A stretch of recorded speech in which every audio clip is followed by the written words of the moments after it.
I hope you're having a great evening as you listen or watch this. It's so good to connect with you all. My name is Adina. I am here as the co-creator and co-founder of Immigrant Finance and International Empowerment, which I founded with my husband, Mauricio, who's an immigrant from Ecuador, after we went through the whole experience of struggling to figure out the US financial system when he immigrated here from Ecuador in 2013. Also an immigration lawyer, and I still practice immigration law in my day job. So I use that perspective to understand the financial system for immigrants and to provide financial coaching specifically for immigrants and their family members.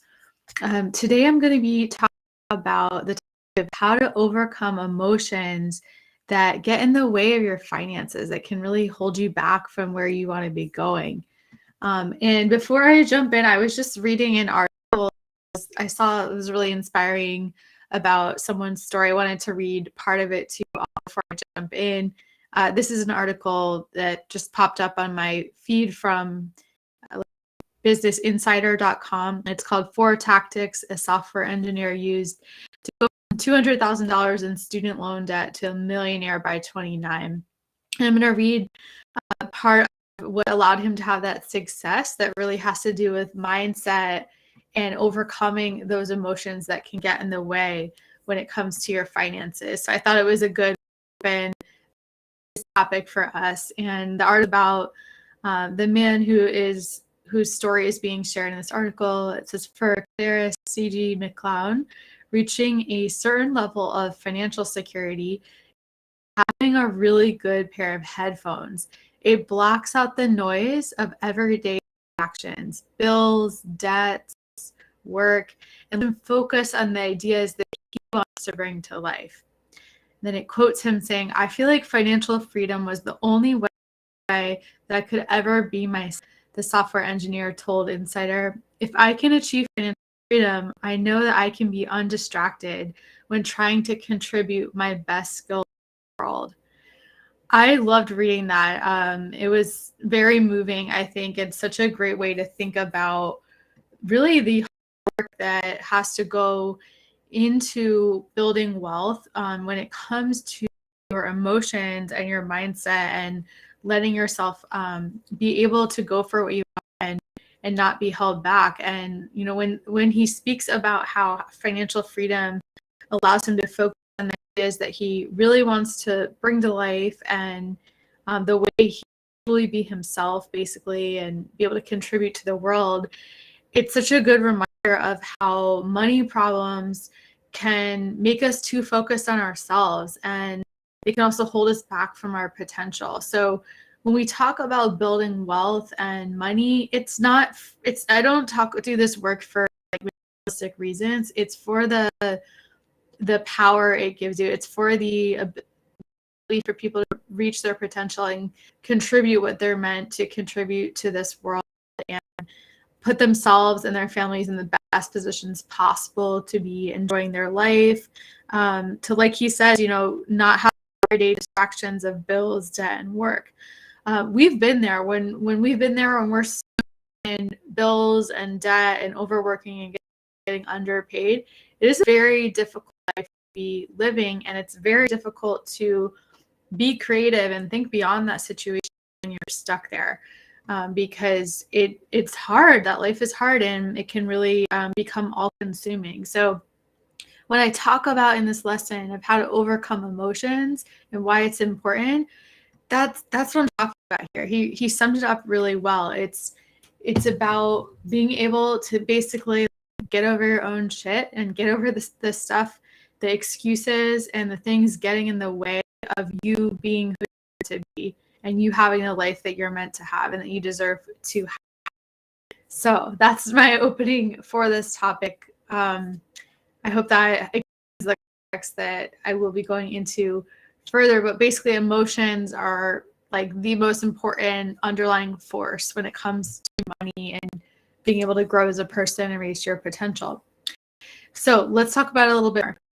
A lot of you listening know that I help immigrants learn how to invest and build wealth. And that's the focus of what we do in immigrant finance, right? It's very finance-oriented. And I specifically coach our students through that in our program, Immigrant Finance School, which is a 1-year live program, an online course for immigrant families on managing money, investing, and increasing income as immigrant families. And so that's what we focus on. But what a lot of you probably don't know, I'm guessing, is that a lot of the work I do with our students and in that program is on emotions. A lot of it is emotional coaching and about psychology. And you may be surprised to hear that, but if you have started your financial journey at all or even thought about it, I'm guessing you may have an idea of all of the fear and emotions that come up when you're trying to take your money game to the next level, when you're trying to be a better person and have better control of finances and therefore your life, because your finances affect everything. It affects your relationships, romantic relationships with friends, relationships with family. It affects your self-confidence. It affects your opportunities and what options you have in life. It affects how well you sleep, your health, your physical health, your mental health. It's everything. So I started a group of new students last night, and I was, we were going into all the strategies, technical stuff of budgeting in particular, and we did a whole lesson on it. We're doing some coaching, and then there started to be, as there always are, some more mindset kind of questions come up that we tend to think at first are strategy questions, or practical questions, and they are, but a lot of them are about that mindset. So for example, let me think of, there are so many good questions they had, right? Like one student asked, for example, about how she should be viewing her car loan that she really wants to pay off. She's not sure if she should see it a fixed cost that is being part of her monthly expenses like rent and utilities, or if she should see it more as a financial goal. And I responded to her, I was like, first of all, you get to decide what category it goes in because it's your budget and this is your finances you're in charge of, right? And you get to decide how you look at it, but which one is motivating for you? Which one are you going to be more about, right? And she said immediately, oh, if it was a goal. Okay, so that makes sense, so let's put it under the goals category.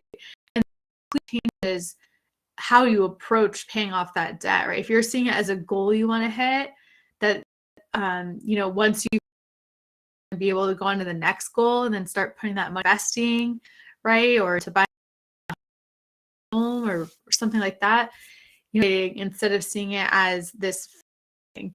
So I just give that example to show you just a very quick snippet of how important emotions and psychology are to all of this with money, because ultimately that came down to what emotion did she want to her debt with, right? Emotions, fears, doubts,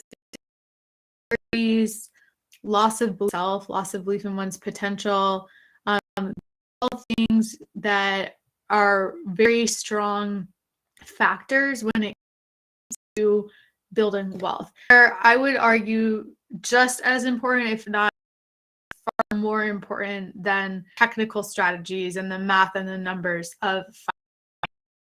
So that's why, as I realize this more and more, how emotional this work is for all of us who go on the financial journey.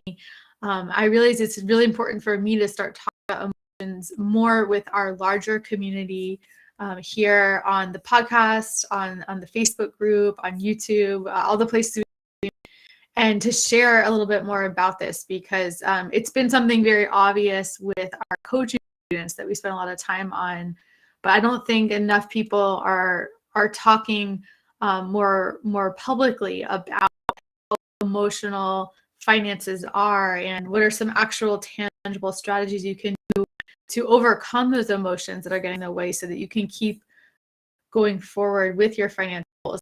This is stuff that everybody needs to know. It's so incredibly important. Emotions are everything. They determine our actions and end results.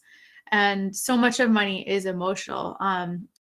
Percent of finance, I always say, is mindset related and being disciplined with the way that you choose to think and what beliefs you decide to take on and what beliefs you decide to let go of that aren't serving you, right, when it comes to your money. And a lot of the building wealth process actually is about letting go of some old beliefs that aren't serving you, that are holding you back, and then switching them out for different beliefs that empower you. That's what building wealth is about, and building generational wealth.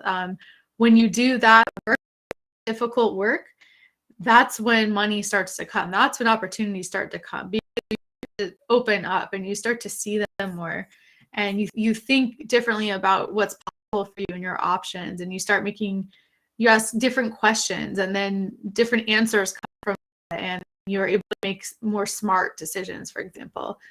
So one thing I wanted to talk about next that I have found really, really interesting and thought could be helpful is that called Emotional Guidance Scale by Abraham Hicks. You can Google it. It's pretty easy to find and access. This is really, really interesting. So it's essentially two spirals, if you can imagine two, like, think of it like a slinky or a spiral going down, and one of the spiral is spiraling down and the other spiral is spiraling up. So the spiral on the one is for positive emotions and one is for negative emotions, and it shows you how you can go like up and down the positive and negative spiral based on this kind of way emotions progress and how they develop, and what are the underlying emotions really going on, for example. So let's talk about some of the positive emotions, for example. So if you look at the bottom of the slinky and you're working your way up to higher emotions, more and more positive emotions, you would start at the beginning on this scale at the emotion of contentment. Like, I'm satisfied, basically, is what contentment means. Then the next one can be hopefulness. For example, I'm starting to feel more hopeful about my options, for example. The next stage of emotion is optimism. Like, I'm feeling not only hopeful, but I'm actually maybe a little excited, right? Optimism, or I think it might be possible. The glass is starting to become half full. And then you get to the fourth one, positive expectation or belief. That's when the thoughts actually start changing, and what you believe will happen is a positive. Believe it, something positive will happen instead of viewing the world negatively and possible for you completely negatively. The next one is enthusiasm, eagerness, happiness.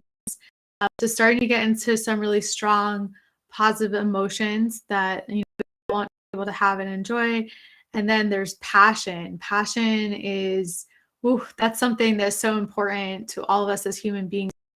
Feel we all have different passions, and those passions change. It's part of alive as a person, and being able to touch into that inherent human quality. And then the highest one on the scale is joy / appreciation / empowerment / freedom / love, like those incredible positive emotions all the way at the top. So you can see on this scale how you can go from just being content all the way to joy, appreciative, empowered, free, love. You go up the emotional scale. On the reverse, there is the negative scale, the negative spiral, that can also go from a pretty simple emotion, contentment. This one starts with boredom and can quickly go down to worse and worse and more serious negative emotions. So I will go through that in a second, but again, just to kind of remind you why we're talking about this, I'm going over things that tend to be available to humans and how they can get better and better and better, or worse and worse and worse, so that we have a framework to talk about when it comes to talking about the emotions that come up with money and with your financial journey. So on the negative scale, there's starting with boredom. Seems pretty innocent, right? It's not positive. Boredom tends to be viewed as not a great thing, but it's not a terrible thing. So it starts with boredom, then it goes to pessimism, then frustration / irritation / impatience. Then it gets into overwhelm, right? And then disappointment, doubt, worry, blame, discouragement, anger, revenge, hatred / rage, jealousy, insecurity, guilt, unworthiness, and then finally fear, grief, desperation, despair, and powerlessness. So, wow, really strong emotions there. I imagine a lot of you, when you're hearing these, can remember times where you have felt these things about money and how that spiral can happen, how you can, start off with a more simple emotion like boredom or maybe a little pessimism. How it can go to a place where you are having a lot of doubt or you're having a lot of worry about your money. You're feeling super discouraged about the possibility of being financially strong. Get to stronger things like rage, jealousy of others who've been insecurity. That's a big one. Guilt, unworthiness is a really, really big one. All, I can't say all, but many mindset challenges with money come down to unworthiness. And then the fear, the desperation, the despair, the powerlessness. This is something that's very real, these emotions. As humans, we all experience all of these. And I have absolutely spoken to many of you in this community who told me that you feel those things and how your finances are the reason why. And that's why I feel so strongly about this work and getting more financial education out there to immigrants specifically, is because a lot of that doesn't have to be necessary.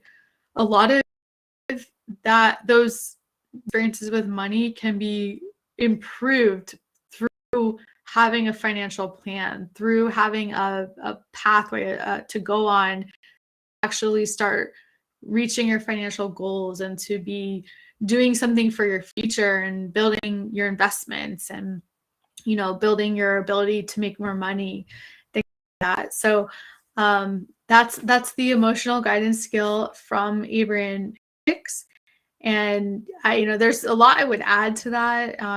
In addition to the ones, some of the ones that, we have felt, that we felt in particular in the first few years that when Mao had immigrated to the US and we were really broke, living paycheck to paycheck, really struggling with finances. We also felt, I would say in the beginning, excluded, especially having the whole immigrant dimension to it, feeling like that he wasn't welcome, that he didn't belong because the financial system was so difficult to access and understand. A lot of our situation made us feel very limited, a lot of scarcity, felt very stuck where we were. Overwhelm was one of the ones on the scale that we felt a lot of as we tried to figure things out alone. We just research till 3 a.m. trying to figure out stuff and just feeling more and more lost and frustrated. And anxiety was a really big one. I talk about that all the time, how anxious our financial situation made us feel, and how it made us feel trapped. It also made us feel alone and isolated because we didn't know if other people were going through what we were going through. We felt very isolated from the system. We didn't know how he could be able to access any of these things. And ultimately, there was a lot of fear. There's a lot of fear. There's a lot of underneath that too. Underneath like the frustration and anger was a lot of sadness too. Usually negative emotions that come out strong, like anger or frustration, there's usually a deeper emotion underneath that, like sadness or fear that's really going on. So that's a little bit of this scale and what kind of emotions we're thinking about or dealing with when it comes to our finances. And so I want to go a few things of what you can do when these emotions come up with your finances. They don't have to completely hold you back and keep you stuck where you are, so that you have some strategies to actually move past them and put your financial goals in the driver's seat and to actually have that car take it. Because the worst thing that can happen to someone when these negative things are over is that you don't ever give yourself permission to get in the car or turn it on. Once the car is on, once you make that choice, you can go find out how to do it, and maybe there'll be some failure and some way, but you're at least moving. You're more likely to get there, right? And you can always pay. But if you never let yourself get in the car because those emotions are so strong, because the fear is so overwhelming, right? Unworthiness, then you're a disservice and you're letting your emotions control, and you're letting emotions basically determine your life, right? When they don't have to. There's some things that you can do to change the direction when these emotions come up. So the first thing is knowing that our emotions are created by our thoughts and beliefs. I know before I learned that, actually pretty recently this year, through an amazing work with Ali Lieber. Before I really never had thought about how emotions come up. I had just thought that I have periods of anxiety, or these things happen and I can't plan for it and control it. And I learned that emotions are a result of our thoughts. So ultimately it's our thoughts and our beliefs that we get to decide which ones we actually put this on and accept and continue to believe. They are what determines our emotions. Our emotions are a result of our thoughts or beliefs. So one of the first things you can do is try to understand what is the emotion going on. What is the thought going on? What is that underlying fear or belief happening underneath, that's causing you to have emotion? So for example, if you are feeling like, let's see, really stuck with your finances, like you keep trying to start investing and you try to start researching it and you just don't understand, or you don't feel comfortable going forward because you're not sure what you don't know. So you try, but that account just never gets open. Or maybe you open the account, but you never really go and purchase the investments. I know that happens to a lot of you who I talk to. Try to figure out what's going on that underneath that emotion of stuck. Is there some kind of thought or belief underneath that's leading you to feel stuck? And it's going to be for everyone, but it could be that there's a thought going on that, like, I'm never going to understand this, or people like me don't invest or aren't smart enough to figure this out, or we're not meant to be doing this. I don't know, whatever it is for you. Taking some time to feel a thought that is leading you to feel that emotion is extremely powerful, because you can't change it until you have clarity about what that thought is in the first place. So getting some awareness about it, and when you're on that emotional guidance scale of the spiral. So if you are starting a little bit of the pessimism, the frustration, the overwhelm, just becoming aware that you're kind of at that top of the negative emotional scale and it's going downward. Things could get worse and worse and worse and go into the worry and the shame and the anger and the insecurity and the fear. And so if you become aware of it when you're at the top and kind of switch gears, you can avoid going down that whole spiral, if that makes sense. I find that personally really empowering. Something very new for me to be exploring, but it's really hard in the moment to get awareness that you're even on that scale. You can kind of catch yourself and in the back of your mind somewhere know that might be what's going on.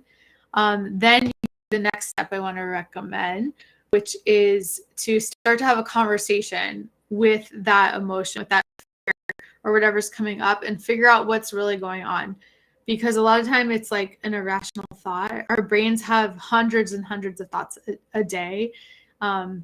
So probably even a minute, honestly. So sometimes they're just going and it's not based on anything real, or you feel like it's about reality and facts, but it's actually just a thought that's not very helpful. So you can kind of have a conversation with that thought and be like, what's going on here? What am I actually afraid of? What am I actually worried about? And figure out what's going on. And then ask yourself, like, what is the worst case scenario? That's particularly fear. If there's something that you're afraid of that will happen, for example, you're afraid you're going to lose all your money if you invest. Have a conversation with that. What is the worst case scenario?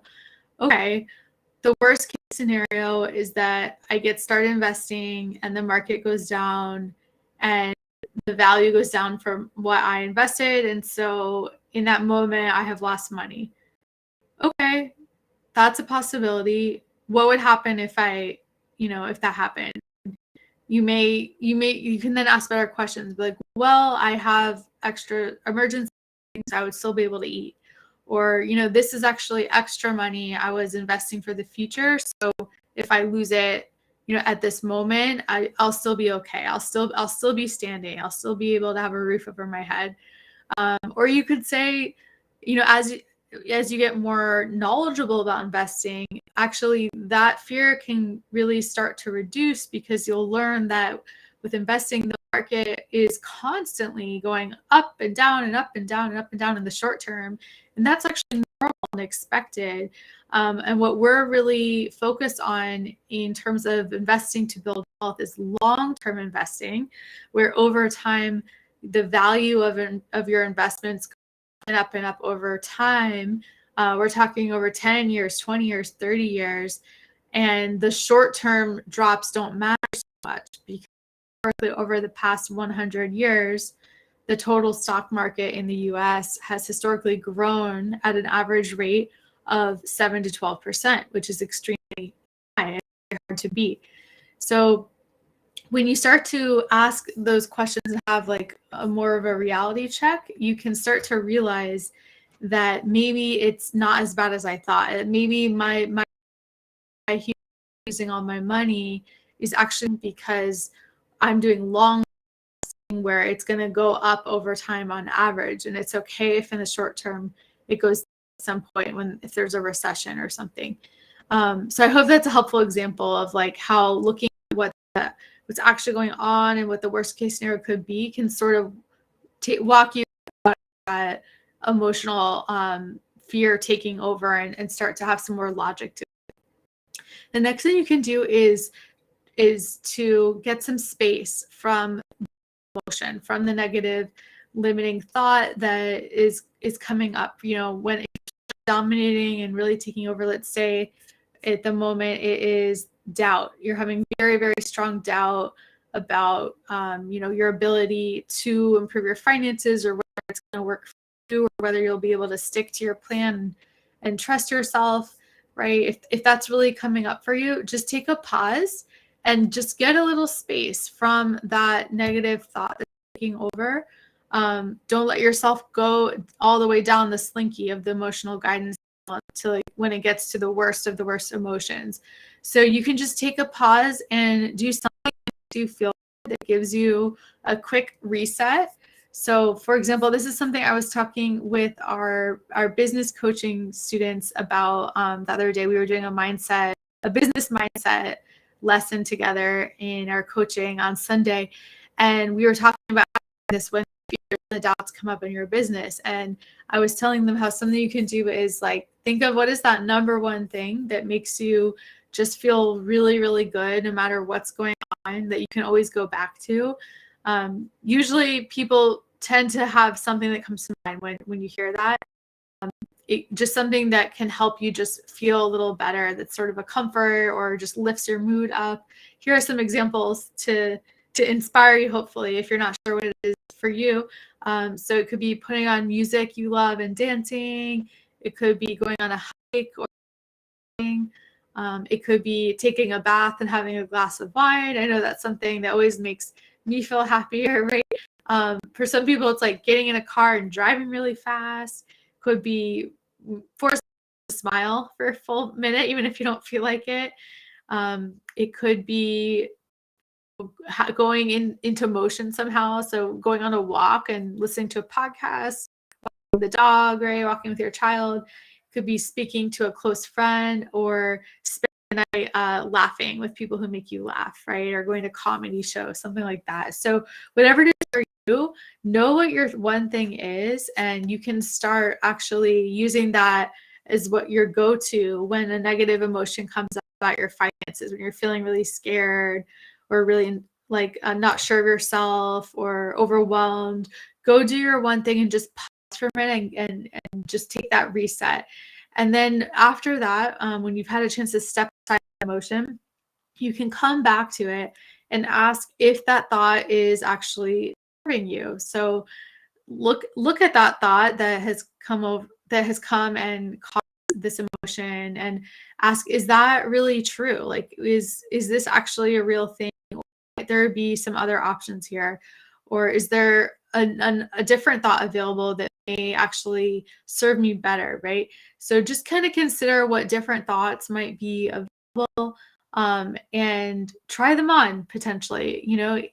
For example, if you're having a lot of fear, a lot of scarcity mindset coming up, if you're having the feeling of like, I can't afford it all the time, and you're always worrying about not having enough money, and that's really dominating your brain. I know personally, I've gone through a lot of periods of that.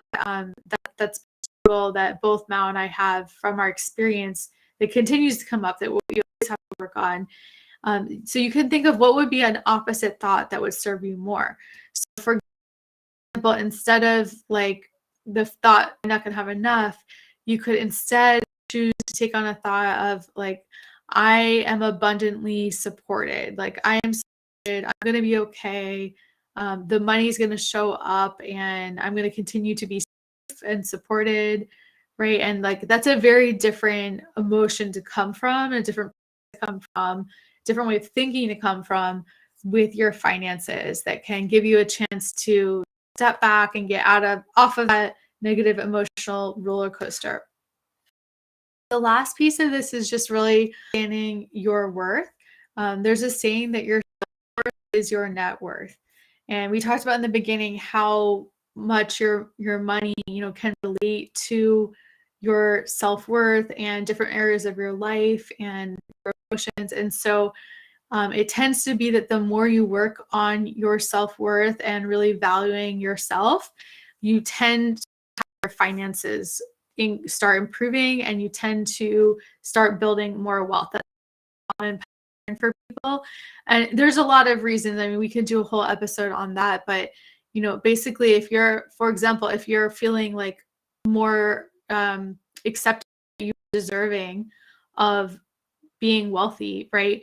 You're going to put up with a lot of crap, right? You're not going to stay in a job where you're being treated badly and underpaid when you could get another job where you're paid more and treated better, right? So just that alone is going to lead to you having more money. Or if you start to be like, okay, I am deserving of being an investor, even though I'm scared of it, I'm the first in my family, but you start embracing that you're worthy of being an investor, that's going to put you in a position you actually go take the actions to become an investor and start investing.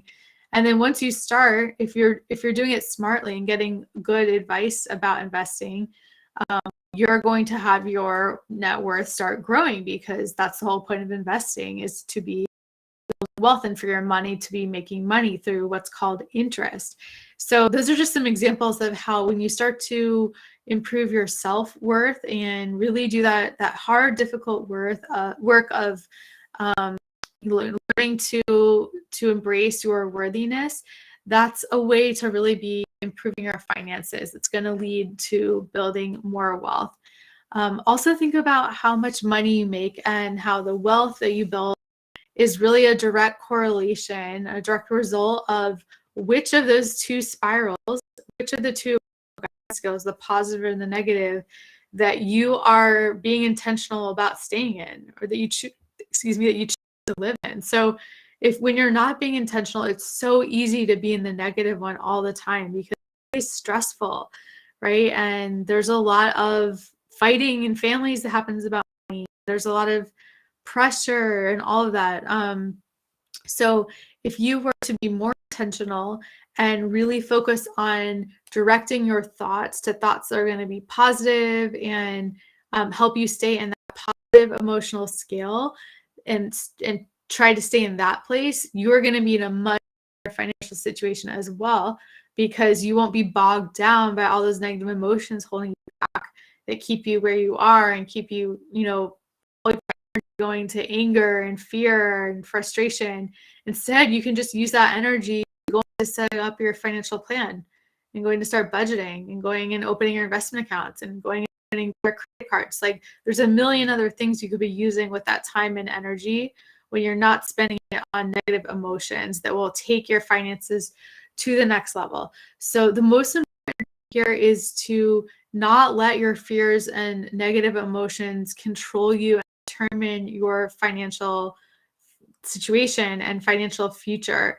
You do choose which scale you choose to be on, and it's not easy. I don't want to say it's easy to just switch, right? But there is work you can do to start, like I went over, to start really being mindful of what those thoughts and fears are that are causing, and examining them, seeing, what the worst case scenario is. Some questions: is this really true? Is there another version of this story? And trying on some other versions and seeing how they feel, and finding ones that serve you better.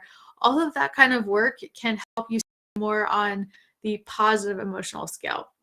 Now, I do want to underscore, we are humans, so you're not going to be the positive one all the time. I'm not trying to say go live on the positive if you want to be wealthy all the time. Like, that's not realistic. We're human beings. We're meant to have emotions, a range of human emotions and experience. So you're going to be on both, at different times. What I'm talking about is more if the negative emotions are completely controlling your finances and holding you back from taking steps you need to take to improve your financial life and be on a path to building generational wealth.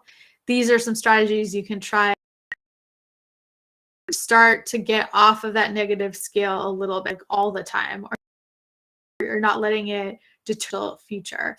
So otherwise, it's going to be really to make progress, because it's so easy to stay stuck with those limiting beliefs that can hold you back and then cause all these emotions that keep you stuck where you are, keep you in that space of fear and frustration and anxiety, instead of being in a place where you can focus on actually making things better and getting your finances on track and taking the steps to actually be getting yourself out of your situation and building wealth. So that is I'm throwing at you all on emotions, just that, all of you listening, and we all have the right to abundance. Abundance is our one of my favorite scholars in this area, Harriet, she talks about how we have a right and responsibility to abundance. And she emphasizes the responsibility piece, because yes, it's important to, we have a right to abundance, that we're deserving of it. And it goes to that whole self-worth is your net worth I was talking about. But the responsibility piece is important too, because it's on you to do the personal work to start a handle on your emotions and start being more disciplined with the way your brain is thinking, so that you can be in a place where you have access to abundance, so that you have abundance. You have the responsibility to do the work and do your part of the game to get to that place where you can receive that abundance.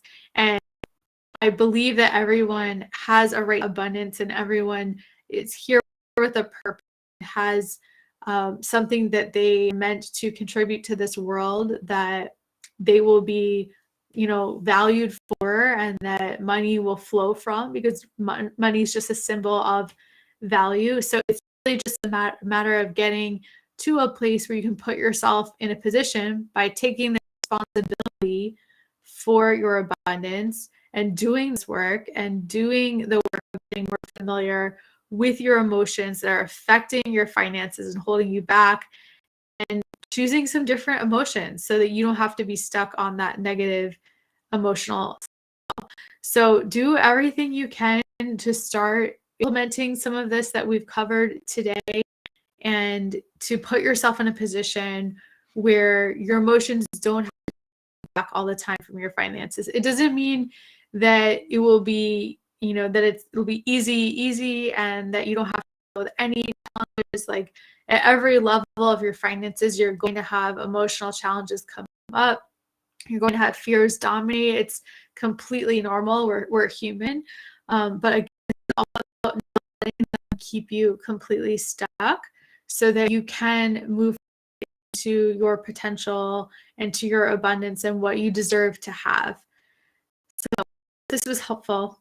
I hope this helped you reflect a little bit about what might do and some strategies that you can implement today to be in a better emotional state for your finances, to at least step back a little bit and the emotions that you're having when it comes to be more aware of them.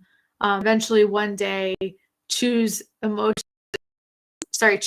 that are going to lead to emotions that are more supportive of you, that allow you to not be held back and to be going forward in your life and your financial goals. So keep an eye out for more episodes on emotions and finances. This is something that I've been getting a lot of, and I know you all really like hearing about. That is really the most stuff that I teach in my coaching with our students in Immigrant Finance School, that I want helping more people really work through. This is the stuff that holds us back from financial stability. This is the stuff that holds us back from stepping into our potential. This is the stuff that holds us back from building generational wealth. So keep an eye out for more. And if you want more support and guidance and coaching on money, apply to Immigrant Finance. We would love to have you in the group and provide even more support on these topics and help you really get unlocked and break out of some of these things that could hold you back so that you can be in a place for building generational wealth. So we go through all of the journey of becoming financially empowered. It is such an amazing role to watch our students go on and just see, like, you can see their faces light up when they break through some of these emotional blocks and money blocks. And I wish that for everyone. So if you're interested, go to immigrantfinanceschool.com and you can apply and send us a DM. Let us know what you thought of this topic and what questions you have about emotions.